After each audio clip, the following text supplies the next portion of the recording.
ನಮ್ಮ metro Majestic ನಿಲ್ದಾಣದಿಂದ ಪ್ರತಿದಿನ ಲಕ್ಷಾಂತರ ಮಂದಿ ಓಡಾಡ್ತಾರೆ. ಅಗತ್ಯ ಬಿದ್ದರೆ ನಿಮಗೆ ಸಹಾಯ ಮಾಡೋಕ್ಕೂ ಜನ ಮುಂದೆ ಬರ್ತಾರೆ. ಇದೇ ರೀತಿ ಸಹಾಯದ ನಿರೀಕ್ಷೆಯಲ್ಲಿದ್ದ ಇಬ್ಬರು ವೃದ್ಧರಿಗೆ ಶಾಕಿಂಗ್ ಎಕ್ಸ್ಪೀರಿಯನ್ಸ್ ಆಗಿದೆ. ಈ ಪರಿಸ್ಥಿತಿ ನಿಮ್ಮಲ್ಲೂ ಯಾರಿಗಾದರೂ ಬರ್ಬೋದು. ಸೊ ಮಿಸ್ ಮಾಡದೆ ಈ ಸ್ಟೋರಿ ನೋಡಿ.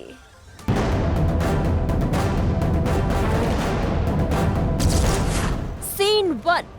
ನೆಲದ ಮೇಲೆ ಒದ್ದಾಡುತ್ತಾ ರೋದಿಸ್ತಾ ಇರೋ ವೃದ್ಧೆ.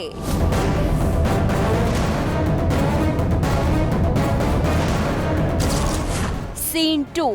ಕಣ್ಣೀರಿಡ್ತಾ ಇರುವ ಈ ಇಬ್ಬರು ಸ್ನೇಹಿತೆಯರು. ಸೀನ್ 3. ಪೊಲೀಸ್ ಒಬ್ಬರ ಕಾಲು ಹಿಡಿದು ಬೇಡ್ತಾ ಇರೋ ವೃದ್ಧೆ. ಸೀನ್ 4. ನ್ಯೂಸ್ ಫಸ್ಟ್ ವರದಿಗಾರ್ತಿಗೆ ಹೃದಯ ತುಂಬಿದ ಆಶೀರ್ವಾದ.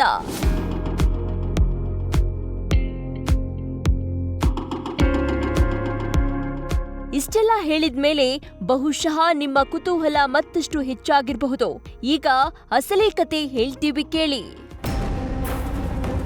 ಹೀಗೆ ಇಲ್ಲಿ ಕಣ್ಣೀರಿಡ್ತಾ ಇರುವ ಈ ಇಬ್ಬರು ಸ್ನೇಹಿತೆಯರು ಮಧ್ಯಪ್ರದೇಶದಿಂದ ತಮಿಳುನಾಡಿನ ರಾಮೇಶ್ವರಂಗೆ ಹೋಗಿದ್ರು.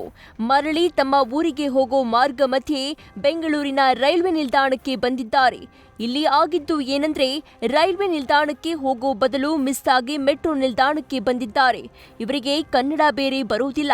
ಮೆಟ್ರೋ ಎಂಟ್ರಿ ಆಗುವಾಗ ನಮ್ಮ ಬ್ಯಾಗ್ಗಳನ್ನ ಸ್ಕ್ಯಾನ್ ಮಾಡಲೇಬೇಕು ಅಲ್ವಾ? ಇಲ್ಲಿಂದ ನೋಡಿ ಶನಿ ಹೆಗಲೇರೋದು.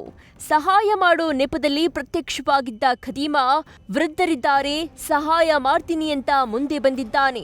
ಅವರ ಬ್ಯಾಗ್ಗಳನ್ನ ಸ್ಕ್ಯಾನಿಂಗ್ ಮಾಡಿಸೋಕೆ ಸಹಾಯ ಮಾಡ್ತೀನಿ ಅಂತ ಹೇಳಿ ಬ್ಯಾಗ್ಗಳನ್ನೇ ಹೊತ್ತೊಯ್ದಿದ್ದಾನೆ. ಬ್ಯಾಗ್ में हमारा कपड़ा, 2 मोबाइल, 10,000 रुपया, पैन कार्ड, आधार कार्ड, टिकट भी गया. अरे कब भी नहीं आया, भूल में आ गया बेटा. ट्रेन गलती में बैठ गया. ವಿಪರ್ಯಾಸ ಅಂದ್ರೆ ಮೆಟ್ರೋ ಒಳಭಾಗದಲ್ಲಿ ನಡೆದಿರುವ ಘಟನೆಯಾದ್ರೂ ಮೆಟ್ರೋ ಸೆಕ್ಯೂರಿಟಿಗೆ ಈ ಬಗ್ಗೆ ಗಮನಕ್ಕೆ ಬರೋದಿಲ್ಲ. ಟ್ರೈನ್ ಟಿಕೆಟ್, ಹಣ, ಮೊಬೈಲ್ ಫೋನ್ ಎಲ್ಲವೂ ಬ್ಯಾಗ್ನಲ್ಲೇ ಇದ್ದ ಕಾರಣ ಶಾಕ್ಗೆ ಒಳಗಾದ ಆ ವೃದ್ಧರಿಗೆ ಏನ್ ಮಾಡಬೇಕು ಅಂತಾನೆ ತಿಳಿದೇ ಒದ್ದಾಟದಲ್ಲಿದ್ರು. ಕೂಡಲೇ ನ್ಯೂಸ್ ಫಸ್ಟ್ ನ ವೀಕ್ಷಕರೊಬ್ಬರು ನಮಗೆ ಈ ಬಗ್ಗೆ ಮಾಹಿತಿ ನೀಡಿದ್ರು. ಕೂಡಲೇ ಅಲ್ಲಿಗೆ ತೆರಳಿದ್ದ ನಮ್ಮ ತಂಡ ವೃದ್ಧೆಯನ್ನ ಕರೆದುಕೊಂಡು ಹೋಗಿ ಉಪ್ಪಾರಪೇಟೆ ಪೊಲೀಸ್ ಸ್ಟೇಷನ್ನಲ್ಲಿ ದೂರು ಕೂಡ ದಾಖಲು ಮಾಡಿಸಿತು. ಅಷ್ಟೇ ಅಲ್ಲ, ಸಮಾಜ ಸೇವಕರೊಬ್ಬರು ಕೂಡ ಈ ವೇಳೆ ನ್ಯೂಸ್ ಫಸ್ಟ್ ಜೊತೆಗೂಡಿ ಆ ಮಹಿಳೆಯರಿಗೆ ಮಧ್ಯಪ್ರದೇಶದ ತಮ್ಮ ಊರು ತಲುಪಲು ಧನ ಸಹಾಯ ಮಾಡಿದ್ರು. ತನ್ನೂರಿಗೆ ಹೋಗಲು ಟ್ರೈನ್ ಟಿಕೆಟ್ ವ್ಯವಸ್ಥೆ ಮಾಡಿದ ನ್ಯೂಸ್ ಫಸ್ಟ್ ಕೆಲಸಕ್ಕೆ ತುಂಬು ಹೃದಯದ ಧನ್ಯವಾದ ಅರ್ಪಿಸಿ ನಮ್ಮ ವರದಿಗಾರ್ತಿ ಪ್ರಗತಿ ಶೆಟ್ಟಿ ಅವರಿಗೆ ಮನಪೂರ್ವಕವಾಗಿ ಆಶೀರ್ವಾದ ಮಾಡಿದ್ದಾರೆ.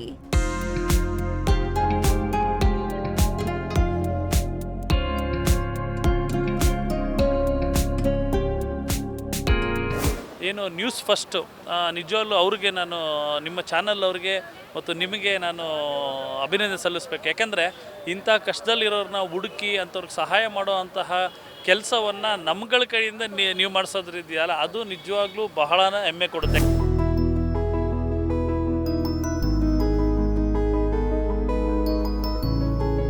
ಸದ್ಯ ಊರಿಗೆ ಹೋಗೋಕೆ ದಾರಿ ಆಯ್ತಲ್ಲ ಅಂತ ಆನಂದದಿಂದ ಕಣ್ಣೀರಿಟ್ಟು ಹರಸಿ ಹಾರೈಸಿದ ವೃದ್ಧ ಸ್ನೇಹಿತರು ತಮ್ಮೂರಿನ ಟ್ರೈನ್ ಏರಿ ಹೊರಟಿದ್ದಾರೆ. ಭಾಷೆ ಬರದೇ ಇರೋ ಅಸಹಾಯಕರನ್ನ ಟಾರ್ಗೆಟ್ ಮಾಡಿ ಈ ರೀತಿ ಮೋಸ ಮಾಡ್ತಾ ಇರೋ ಖದೀಮರು ಅನೇಕ ಮಂದಿ ಮೆಟ್ರೋ ಹಾಗೂ ರೈಲ್ವೆ ನಿಲ್ದಾಣದಲ್ಲಿ ಪದೇ ಪದೇ ಕಾಣಿಸಿಕೊಳ್ತಿದ್ದಾರೆ. ಇಂತಹ ಖದೀಮರಿಗೆ ಬಲೆ ಬೀಸೋ ಕೆಲಸ ಪೊಲೀಸರದ್ದು. ಇಲ್ಲಾಂದ್ರೆ ಬೆಂಗಳೂರಿಗೂ ಕೆಟ್ಟ ಹೆಸರು, ಅಮಾಯಕರಿಗೂ ನೋವು. Pragati Shetty, news first, Bengaluru. News first ನಿರ್ಭೀತಿಯಿಂದ ನಿಮ್ಮ ಪರವಾಗಿ.